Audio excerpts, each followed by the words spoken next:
I'm Al McFarland. Welcome to The Conversation with Al McFarland. Here's a special edition. On a monthly basis, we connect with one of the premier neighborhood organizations in Twin Cities. And in that spirit, we include this conversation as part of our series on governance at the neighborhood level. The organization is the Hawthorne Huddle, and I'm going to be playing a part of this morning's monthly meeting. It's a 90-minute meeting. I'm going to play about an hour of the program. Great information. It starts off with our group honoring two leaders, two young people in the community who give selflessly and with dignity towards the creation of effective community. Two who weren't at the meeting were also mentioned and honored as well. Then we have the two presentations that are important. The primary one is from one of the leaders of the Youth Coordinating Board. They're talking about how do we prepare for children going back to school? What do we do to make sure that children and families have resources they need? You'll enjoy this program. Leave some comments, send us emails, let us know that you've checked it out. And we'll see you later on. See you tomorrow again for the regular 1 o'clock presentation of the conversation when we come back with the Healing Circle. So check this out.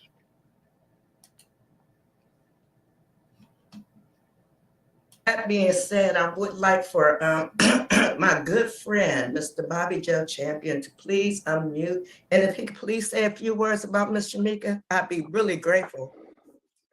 Well, first of all, let me say good morning to everyone that's on the line. And I didn't get a chance to give my salutations to Al McFarland, who I, hold in such high esteem. I also see that on the line is Susan Breedlove, who often kept me in line while I was in high school, and in the community. So we always appreciate Ms. Breedlove. I also want to say thank you, Diana, for all your work. Even though you didn't call me about this event, I'm still gonna just love you in spite of it. And Clarence, welcome to the community. Now, Diana asked me to speak briefly about the honoree, and let me just pause by saying, brevity is good for the soul, but when you talk about someone who does such an amazing job in our community, it's hard to be brief. But I'm going to make every attempt to do so. First of all, even though we are celebrating her today for this community award, I think it's interesting and wonderful for it to be coming from Hawthorne, because I think it's particularly important as this group brings together a cross-section of people to take on neighborhood issues that are important to all of us.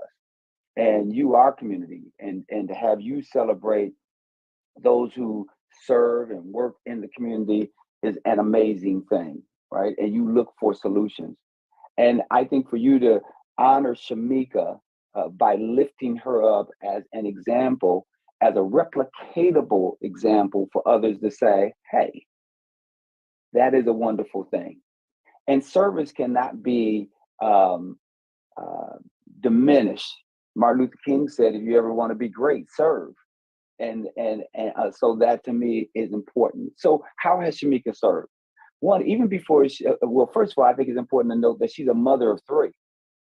And to first start at home, because the scripture says, charity begins at home, then spreads abroad, right? So it starts with her being a fantastic mother and loving on her children in ways unimaginable. And even before she came to work for me, she was assisting Bishop Howell, and she's worked for the West Broadway coalition. She's just done a number of things. But, since she's come to work for me, I've had a chance to be up close and personal. There are those people who are show horses, and then there are work horses. Show horses are those people usually who wait for the camera to come and for them to get that photo opportunity so everybody can say, oh, see me, but yet not do much of anything. But I think it's possible to do both. I think you can, make sure that you are elevating your profile and others' profile through social media platforms and others. And she's done that. But the wonderful thing that I love about Shamika is that she's a thoughtful person. She thinks about other people even before herself. She's kind. You know how it's important not just to be a giver, but a willing giver, right? Someone who wants to, because what comes from the heart reaches the heart. And everything that she does is in that spirit of loving the people that she's working around, loving the people that she's serving. And she has a heartfelt compassion and commitment to improve the lives of all people, but specifically Northsiders. Now, I know that she will do this, whether she's in Otsego or Brooklyn Center or Brooklyn Park or St. Paul. She runs all around, and sometimes she puts on my calendar things that I shouldn't be doing in the first place, but because she has such a love for everyone, she even puts it on my calendar to say, oh, no, you got to show up too. Even though I would, but whether she's in my office, whether her work for Strong Roots, whether she's just volunteering to supply food, even during the pandemic or the civil unrest. Do you not know this woman was coordinating food opportunities and trying to operate a forklift when she didn't even know how to drive a forklift? She said, why? Because I need to make sure this food gets to the people. She had us all out there volunteering. And what most people don't know is at her own expense, she would drive her car and drop off food to people who couldn't make it to the place to pick up the food.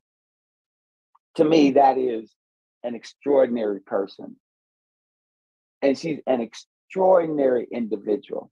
And so for you to recognize her, and I see Brett Buckner on the line as well, but for you to recognize her is something that I hope so many other people see, and that we all strive to be more like Shamika. And so as we even gather and get ready, and she was texting me this morning talking about open streets and wanting to make sure everybody's at open streets and everybody's doing what they're supposed to. She is willing to work around the clock because she loves the people.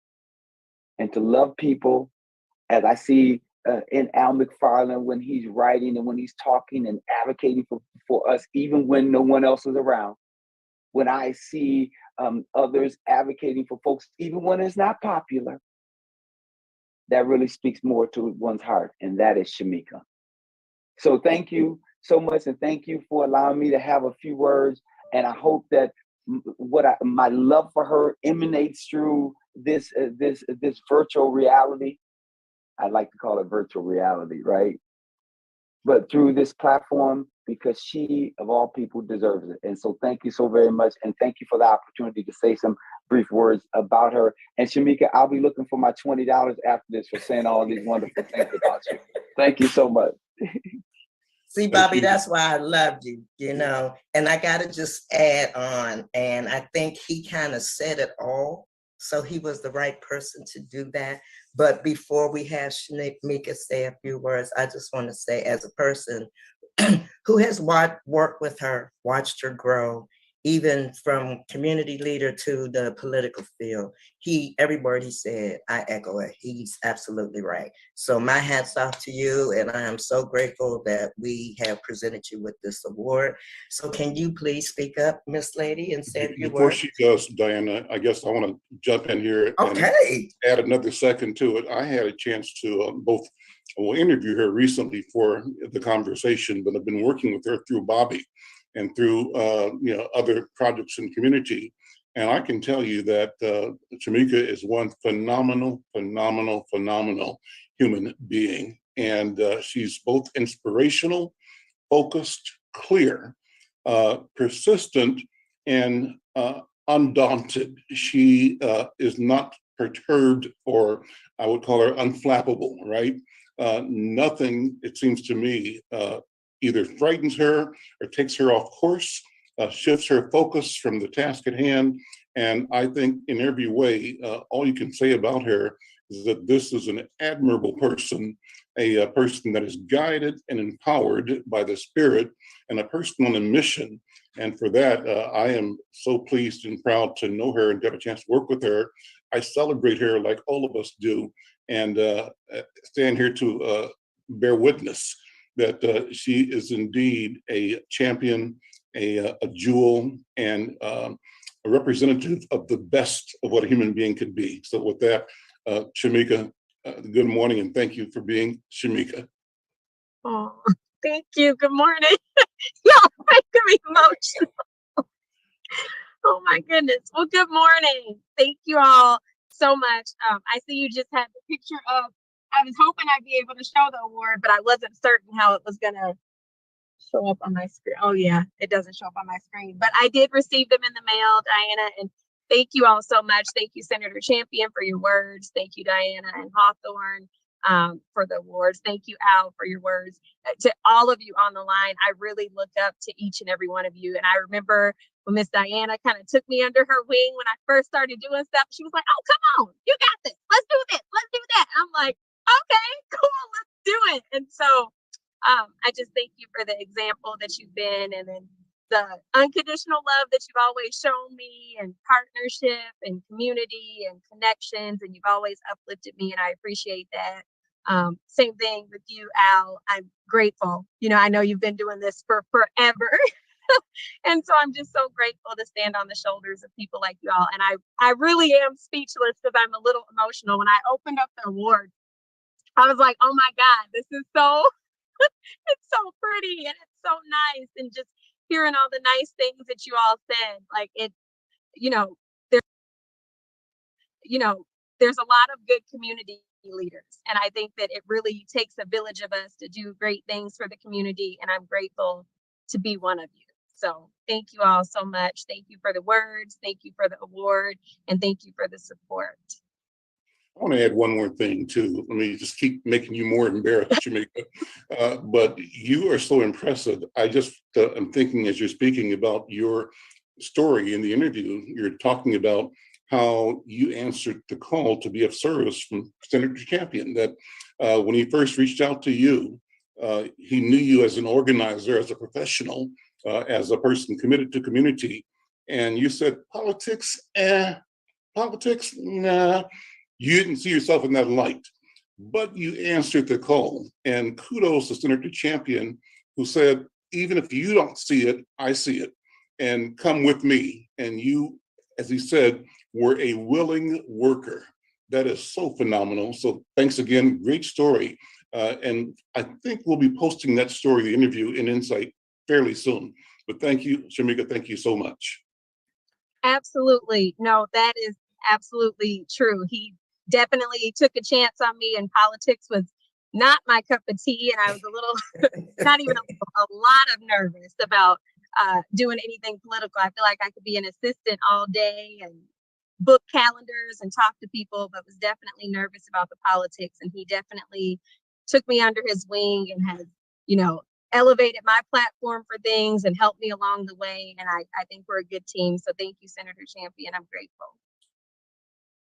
And if I can say one last thing, I promise this is the last thing that I'll say. Why it was so easy is because it is hard to find people who just genuinely love community. Yeah. And one of the things that's important to me is constituent services, that I want, if anybody calls my office or calls our office, I like to say with Shamika and I, because we're a team, that they will hear a voice on the other side who cares about whatever they want to talk about. And will do whatever they can to help find a solution to the problem.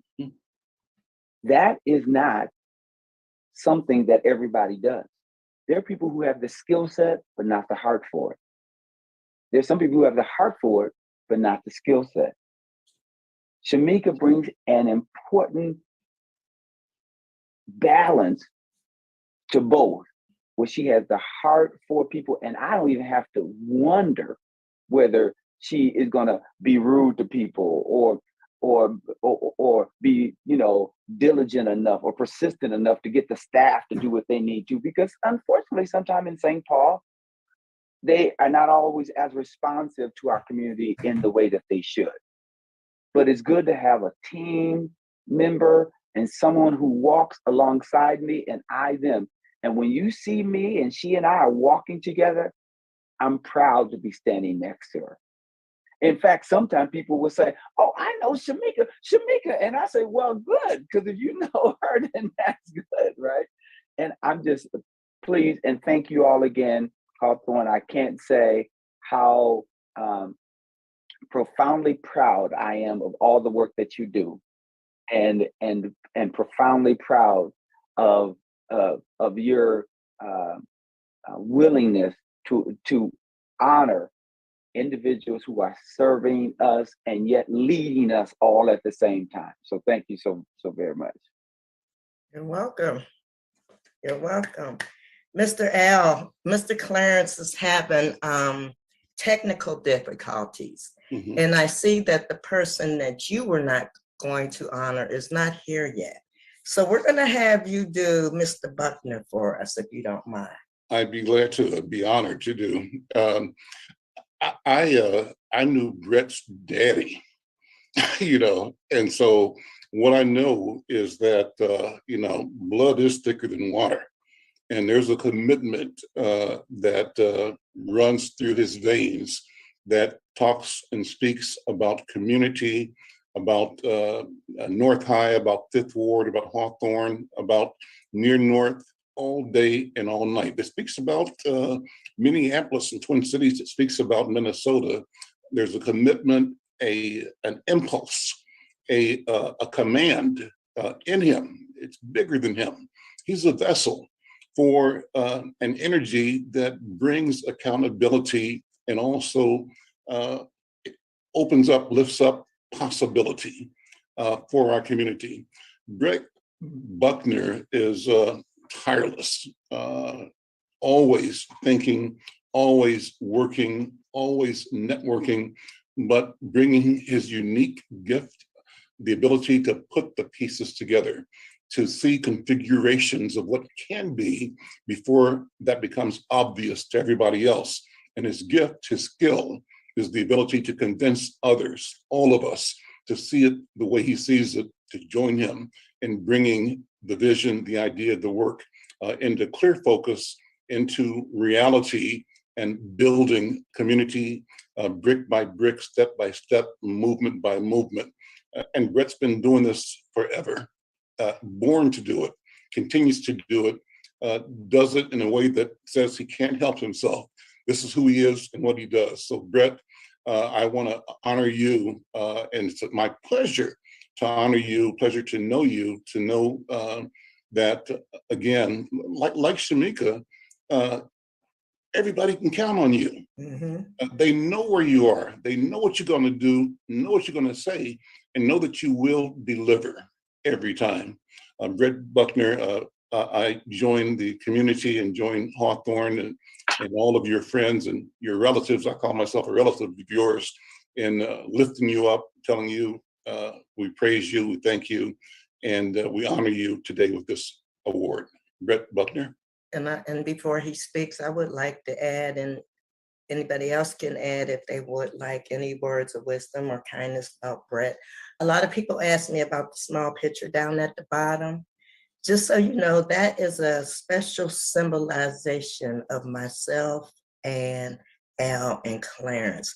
That little picture is a special meaning to us, to you. So when you see those pictures, that's a little special thing from us forward to you for being honored. So a lot of people ask me about that, because someone asked me about your photo, Shamika, and if you notice, it looks like you're looking in the mirror. So we're kind of starting to do a little different things with the photos. So just so you know, but back to Brett, I can honestly say, if it wasn't for Brett, I would have never joined the NAACP. He saw me one day, sat me down, had tea, talked to me for about 20 minutes, and he said, okay, I got an organization that I need to have you join. You're going to join this, and this is what you're going to do. And I stayed in the NAACP for about 15 years just because of Brett Buckner. He showed me something. So to have someone come to you and say, I see this in you, and this is what you should be doing, was a true blessing for me. So I commend you, Brett. I really do. Can I say something? I think it's really interesting that I didn't get an invitation from Diana, but I got an invitation from Shamika, and yet two great people I know are being honored. And now I find myself just, talking, right? But I could not pass up this moment to say congratulations to Brett and thank you for honoring Brett Buckner. I've known Brett since Hank was a puppy or knee high to a grasshopper, right? And Brett has always been consistent, always in the community, always fighting for the community. When he was the youngest person at the NAACP, when he, it doesn't matter. Brett is always around trying to improve our lives.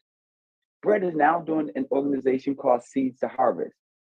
That is an interesting title if you really think about it deeply, because in order to get a harvest, you got to plant a seed, and based on what you plant, that's what you're going to get.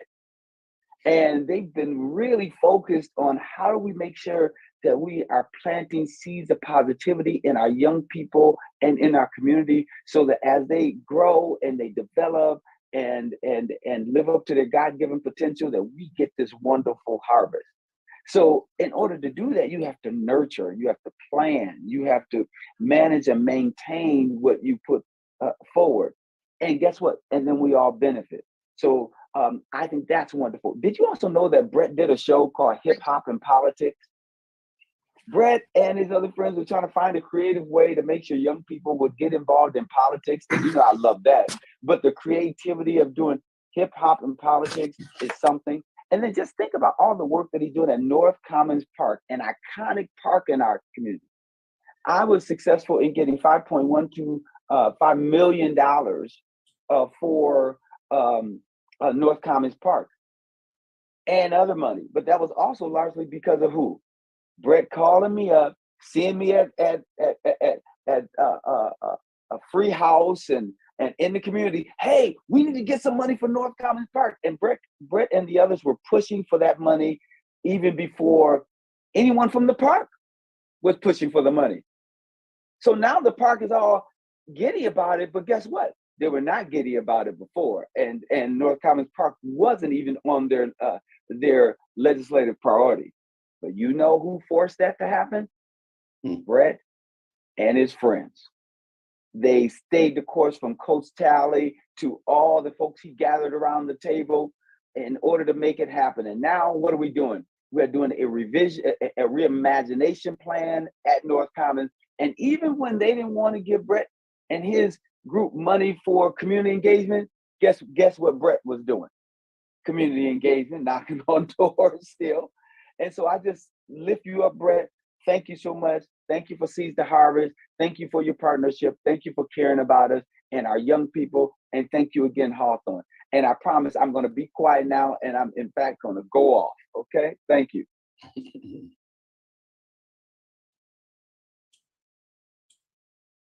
Thank you. So now let's hear from Brett. Wow. I just want to say thank y'all.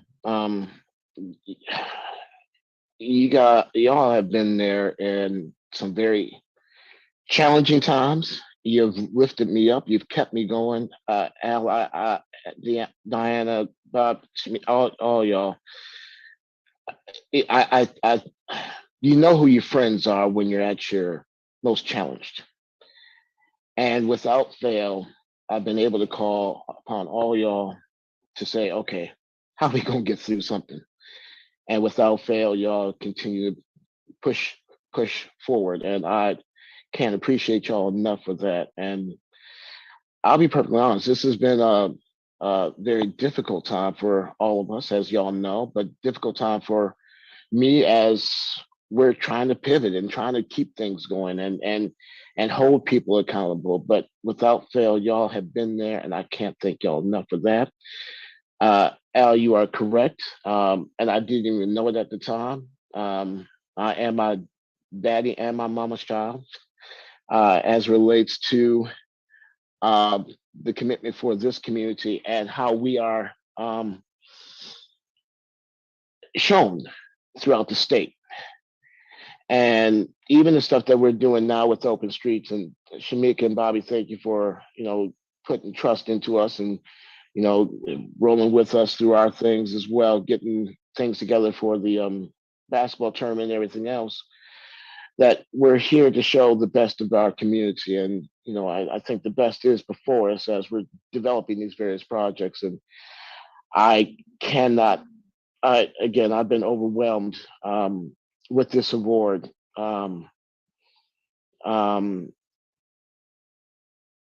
So I say thank you again. My partner in crime, Coach.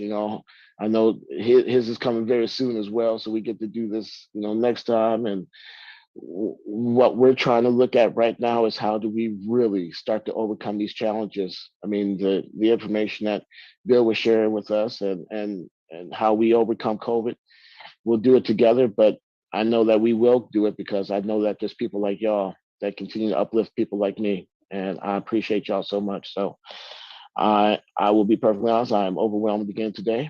And I look forward to seeing you all Saturday. All right.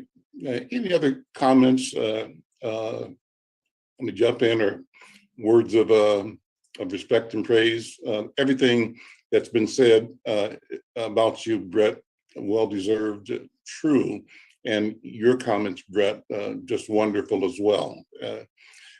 I really love this part of the program too, because it allows us to be with each other in a special way, to share these heartfelt experiences and thoughts, and to just bring each other into each other. So I feel that about this session right now and every time we do this. So Diana, thank you for having the vision to make this moment alive every month when we meet. I did want to ask Anne real quick, because I know Clarence is still having problems, if she would share our other two honorees, because I know for some reason they're not here, but we don't want to forget them, even though they are mentioned into the newsletter. So Anne, if you want to put up the other two honorees, and we can just mention them and everybody will know that they were honored today, because these two men right here, there's no words to describe neither one of them. My good friend, Mr. Freeslaven, he went from community cop back down to the community, working with our youth and working with our ladies at the North High. So, we can't say enough about him and, how he has contributed to the community. And then the next young man, there's no words for him, period. I mean, he said he's retired, but we're not going to believe that. And that would be our good friend, Mr. Coach Larry McKenzie.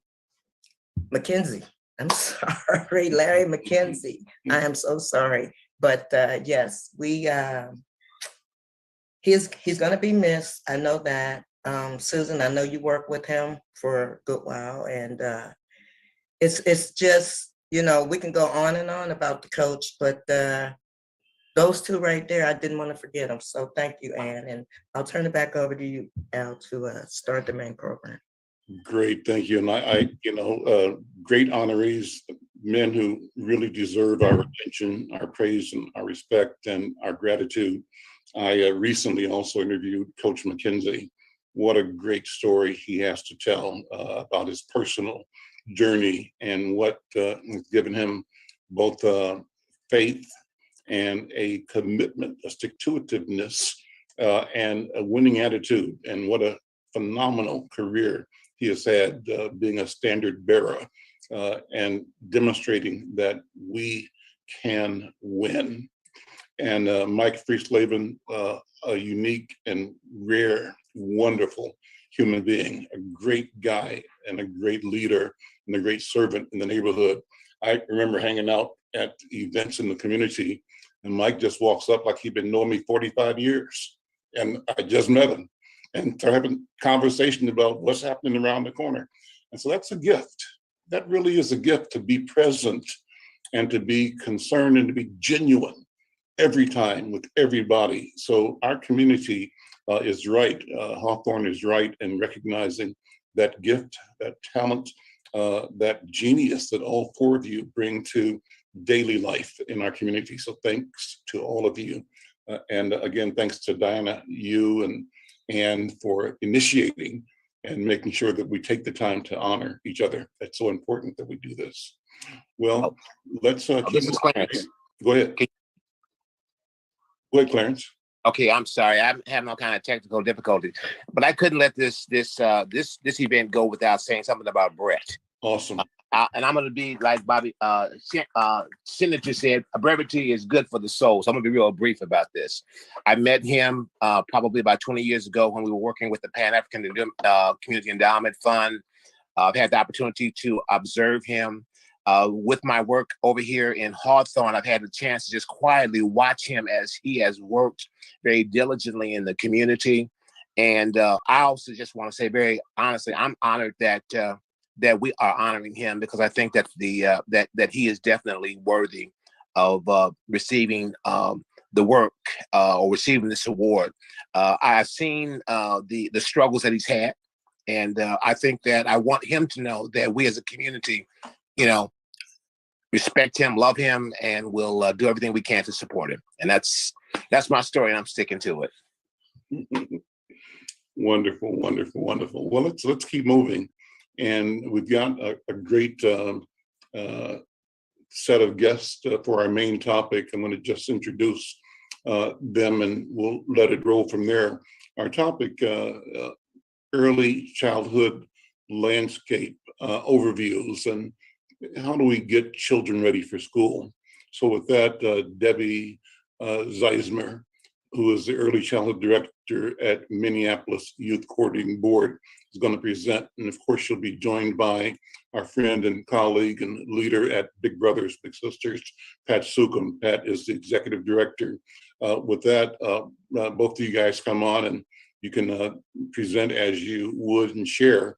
And let's have this wonderful, rich conversation about the landscape, what's happening, what we need to do, think about as school returns.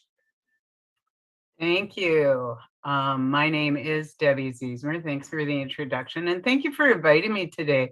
It was, as I was listening to your to the awards and the praising of all the community leaders, I felt very, very inspired and very honored that I was allowed to be a part of that. So thank you so much, and congratulations to all of the recipients. I really am truly inspired by what I've heard already this morning. So I am here today to talk about early childhood and kind of the landscape around what we in Minneapolis are doing for early childhood, as well as what the state of Minnesota is doing. And how are we preparing children for school? So early childhood is, I'm trying to get to my next screen. There. So when we think about early childhood systems, I'm sorry. I am in the wrong place here.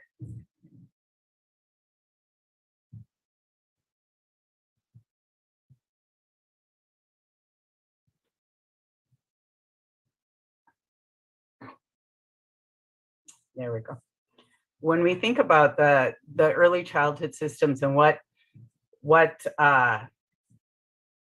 these I apologize, I'm really messed up here. Okay, so anyways, there have been significant challenges in our community to complete and implement a really coordinated early childhood system. So the state has done a few things around this, and one of them involves the early childhood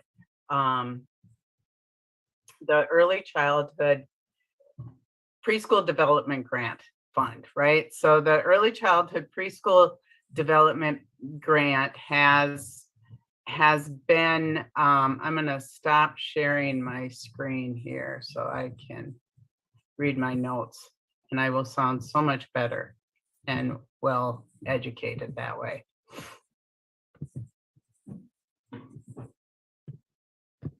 There we go. All right, let me start over. I apologize. So as I was saying, there have been a lot of challenges in our community to implement a coordinated, equitable, and efficient system of care for children and their families. Historically, our array of early childhood programs has been really complex and fragmented.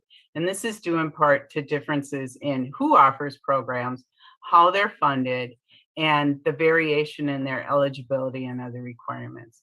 In Minnesota, the Public Health and Human Services operate under local control, with services delivered at the county and the tribal level. And this means that early education intervention services operate in over 300 independent school districts throughout our state.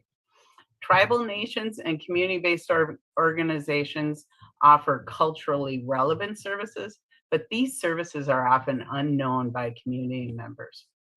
Minnesota received a grant from the United States Department of Health and Human Services, which is called the Preschool Development Grant, Birth Through 5 Grant, or PDG, as it's known in the community.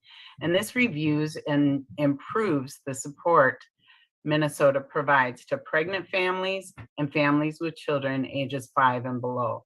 So this grant began in January of 2020 and it ends December 31st of 22. The PDG focuses on 6 priority areas, which were identified through community engagement and a needs assessment. Many of the priorities emphasize equity, including investing in community identified challenges through community solutions, increasing information sharing across state agencies to create a more accessible system for parents and caregivers, and providing early childhood workforce supports. I'll go into how the YCB is a part of this movement in just a moment. Children remain the poorest age group in Minnesota, with almost 150,000 or 11.2% of all children living in poverty in 2019. Policies and practices rooted in structural racism have prevented Black, Indigenous, and people of color from having a fair start. And this continues to be reflected in the disparities seen in today's poverty rate. 37% of African American and American Indian children are living in poverty, and that's compared with only 6% of white children. American Indian and children of color also have fewer opportunities to succeed in school, and this starts with access to early childhood opportunities. In Minnesota, children are not guaranteed access to early childhood education, which means that this education is most often financed by parents' tuition payments to private programs. And with large income disparities by race, this further disadvantages BIPOC children. The median family income in Minnesota for American Indian, Black, and Hispanic families with children is between $34,000 and $52,900. And that's compared with $108,600 for white families with children. We also know that early childhood education is associated with greater school readiness. Minnesota's children experience racial disparities in school readiness as well, with American Indian and Hispanic students having the lowest rates of school readiness at 62% and 68% respectively.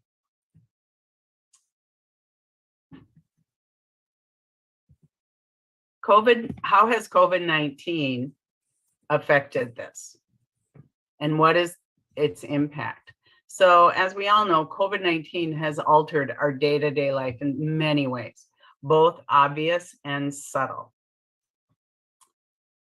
Those affect a child and family's health. So families are experiencing additional stress due to changes in school systems and learning, childcare closures, work expectations, access to supportive services, and negative impacts on small businesses and our local economies.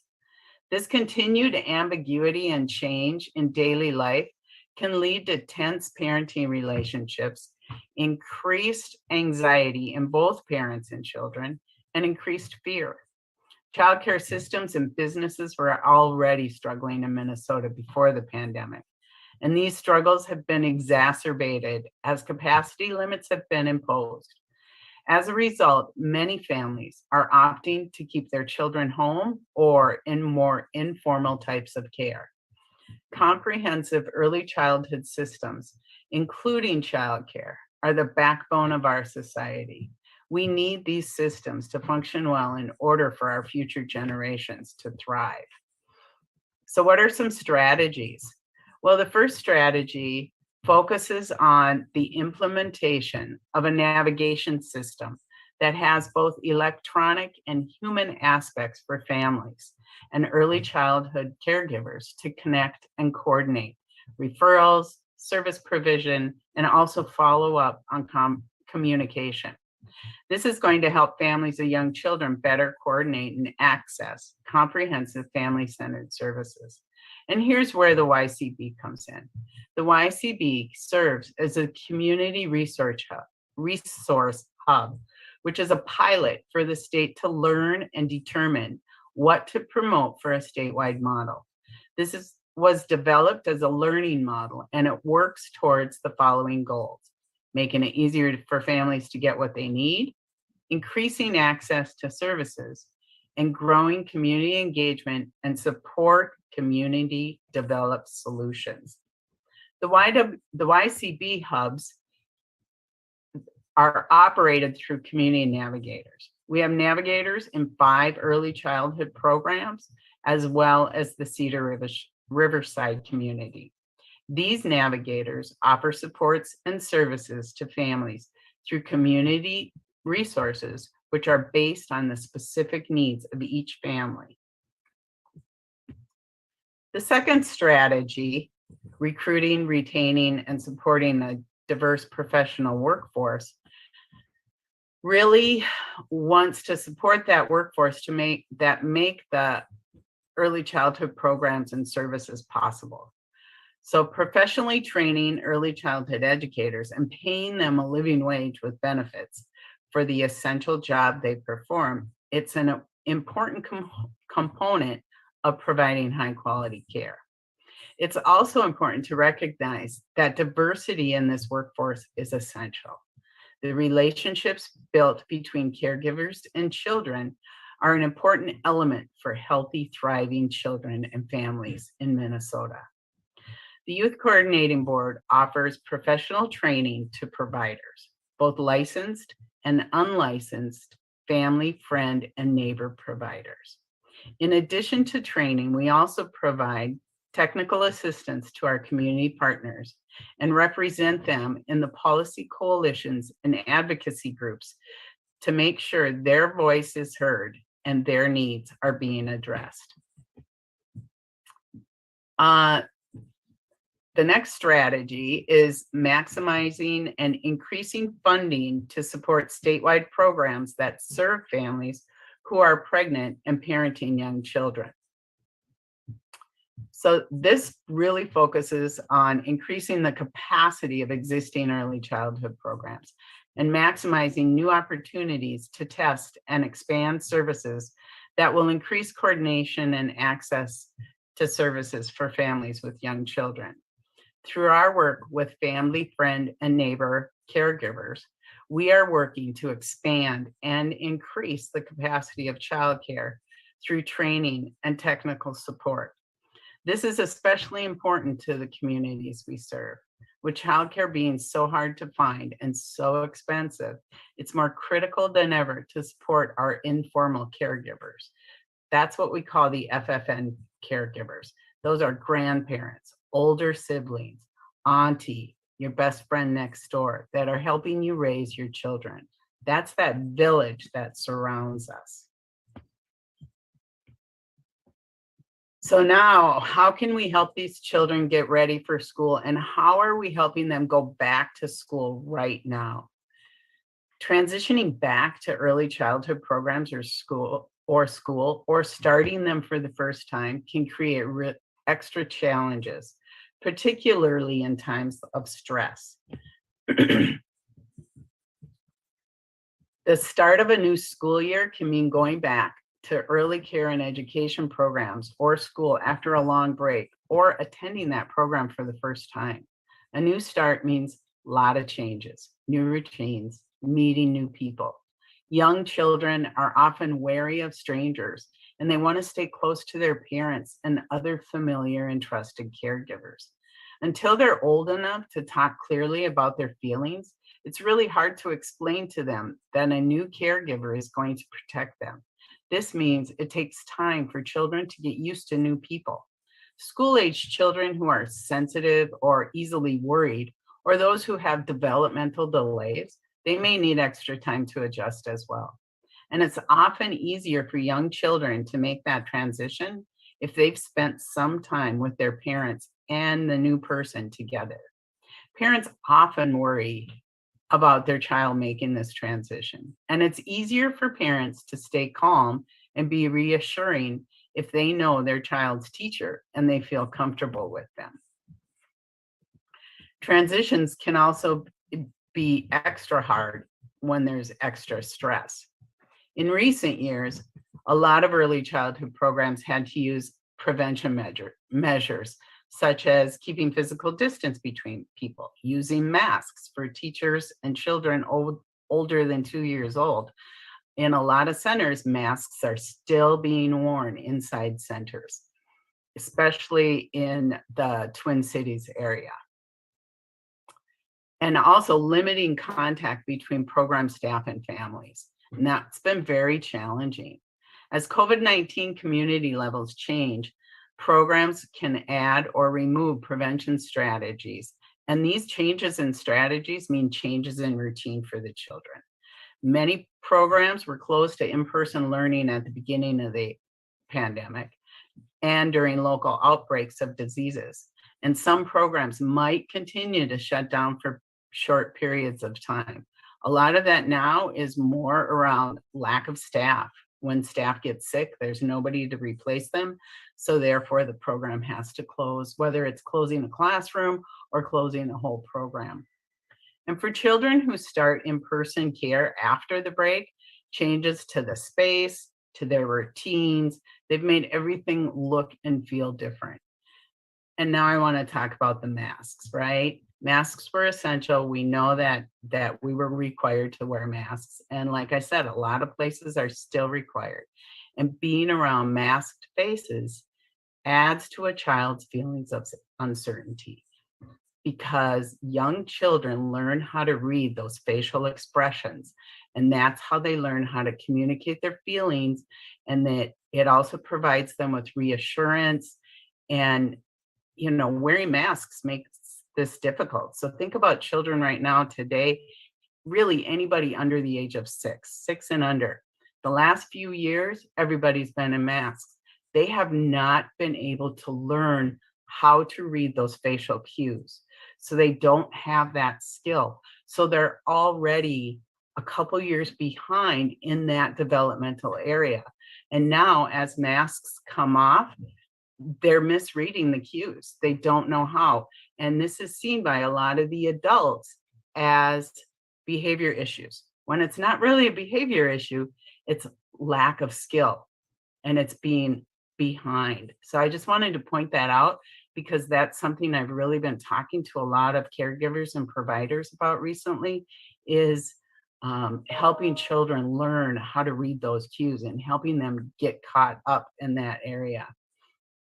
And this is really important about for the young ones who aren't yet able to talk about their feelings. You know, children are typically flexible and can adapt, but there's a lot of strategies that we can use that protect children's health, but they make things also difficult for them as well. So what can parents do? Parents can make sure their child has a daily predictable routine with regular times for healthy meals, naps, nighttime sleep at home, having a rested body, knowing what to expect at home really helps children cope. They can connect with other parents who have children in the same program or children close by in your little network and provide information and help each other, really. Talk with your caregivers about the best way to separate from your child at the start of the day. It's typically said that brief goodbyes are often the best way. Parents can stay calm and reassuring during transitions. Use a calm voice keep your face relaxed, keep your body relaxed. This lets their child know that they're not going to leave them if the child was not safe and protected. And also talk to your child about what to expect.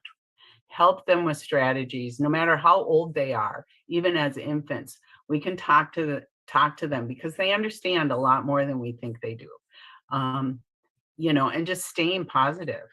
The other thing you can do is make sure children are caught up on their well-child visits with their healthcare provider. Make sure they're up to date with recommended vaccines, including the COVID vaccine. We want to make sure that the children are healthy and well protected, and monitor your children's developmental milestones and learn what to do if there are concerns. There are places like our hubs where you can go and get resources if you need that extra support. And remember, this is a phase. Building new relationships is a skill for kids. And with support, our children can be resilient. Even if it's hard to separate, children are going to gain a new trusted relationship with their teacher and feel more secure. So what can parents do for themselves, right? To help themselves. They can take care of themselves during stressful times so that they can be better equipped to care for others. So really putting ourselves as caregivers first and taking care of our own needs is critical. We can find resources and to learn how to promote resilience and reduce anxiety. We can join parenting groups. There's a lot of resources out there. Talk to a healthcare professional if children's symptoms of anxiety or behavior problems are severe or persistent. Don't be afraid to ask for help. And contact a mental health care professional if you need that kind of support. I know they're hard to get into right now, but there are still some resources out there that we can help with. And find resources for yourself. If you're sad, if you're worried, if you're stressed out, make sure adult caregivers are being taken care of as well. And there's always the school district. We can always ask the district for an evaluation on any child that we have concerns for. And what can our schools and early childhood programs do?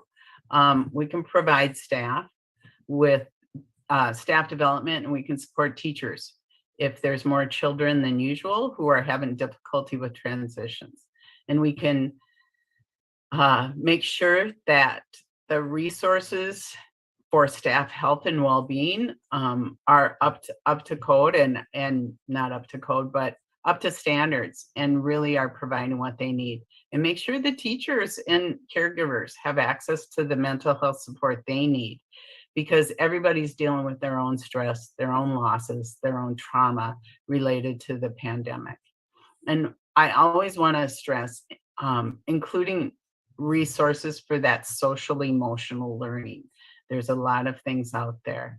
And, like I said, the mental health consultants, making sure that we're asking them. And also being aware of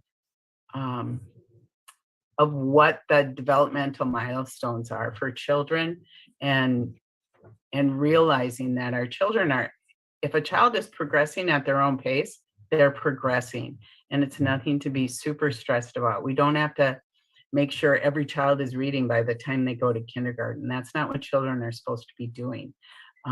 Their mental health and their social emotional learning really needs to be our focus right now. So I think that's a good place to stop, Debbie. Thank you. Okay. Debbie's a early childhood professional for many years and is extremely enthusiastic about her work and knows a lot. And we're lucky to have her at the YCB. So I would say that, if anyone wants more information, if you want the slideshow, please let us know, because we can help you. And I know Debbie would be happy to come and talk with any of you about the work that she's doing anytime. So thank you, Debbie. And Al, I'm going to turn it over to you again. Well, thank you, Debbie. Fascinating, excellent report. And I could listen to you for 10 more hours. I think that you have so much to say, and every point you touched on is so important, so timely, and so necessary. So thank you. I was going to just ask, Ann mentioned a little bit, take a couple of minutes Deby, and tell us your background, what brings you to the work and to the confidence and authority with which you are sharing these tips on how do we be better as parents and as community. What's your story? 2 minutes, if you would. Okay, well, I have spent my entire adult life, which, you know, is well over 40 years in the field of early childhood. I spent the bulk of my career directing and managing the early childhood programs at the YWCA of Minneapolis. So, and then for about the last 6 years, I've been working with Anne and the Youth Coordinating Board. I have a background, bachelor's degree in early childhood and a master's degree in educational leadership. So I've been part of state, local, national coalitions and groups that promote early childhood education and quality. So, yeah. Well, it sure shows up. Thank you so much for the presentation. And like I said, I could stay here listening to all of the jewels that you are revealing and sharing for hours and hours and hours. And I'm sure we'll come back again and again. Thank you so much. You're Deby, welcome. can you mention the 2 North Side preschools that we work with, just so people here know who they are? Absolutely. I work with La Crèche Early Learning Center. I work with Northside Child Development Center, and I work with the Family Partnership Northside Child Care Center as well. Great, excellent. And maybe you'll put or send me the slideshow, or maybe put it in the chat if somebody else wants to. Right, and I apologize for my technical difficulties. I have roofers on my roof, so I was trying to be quiet and, you know. Sure, it was okay. So let's move on and bring in, we've got about 10 minutes or so more. Pat Sukham. Pat, good to see you again. The microphone is yours. Thank you so much, Al, and to echo Deby, thank you for having me in this community here. I've so appreciated the invite in the last year. Miss Diana has been the absolute do-all in helping us get connected to community, and congratulations again to all the award winners today. What a awesome way an inspirational way to start the day, and honestly just feeds into everything we're talking about, including Deby's presentation. So just to kind of hit on Al's point, a little background on Pat Sukham. I'm the CEO of Big Brothers Big Sisters Twin Cities. My super quick story is I've been in this role for a little over a year. I came over from sort of an entrepreneurial career in healthcare, health tech startup, so a pretty different world. But about 20 years ago, actually 1998, so 24 years ago, I became a big to my little brother Derek. He grew up over on Broadway in Russell. And cliches aside, was a life-changing relationship. The perspectives I gained from that relationship, the opportunities to be impactful and challenging with each other, and we are still close today. He was best man in my wedding. He actually strongly pushed me to pursue this position. Again, I know the power and impact of mentoring through my own personal experience, but have seen it over the last 20 years as well. I hope you're all familiar with Big Brothers Big Sisters. I do have slides. I'm not going to pull them up, and I'll move quickly here. But studies show, right, the number one factor in youth increasing their resilience, so self-confidence, decision-making, self-esteem, is the presence of a caring adult, and that's what we do at Big Brothers Big Sisters. Right, we find youth in our communities, and we connect them in lifelong, life-changing relationships with volunteer adults. We've recently, I guess, in the last year or so, a little over a year, moved into the Hawthorne neighborhood, right? So we're on the corner of Lowry and Washington, right across the street from the Burger King. That seems to be our biggest milestone. Come on by, you can smell flame broiled Whoppers all day long.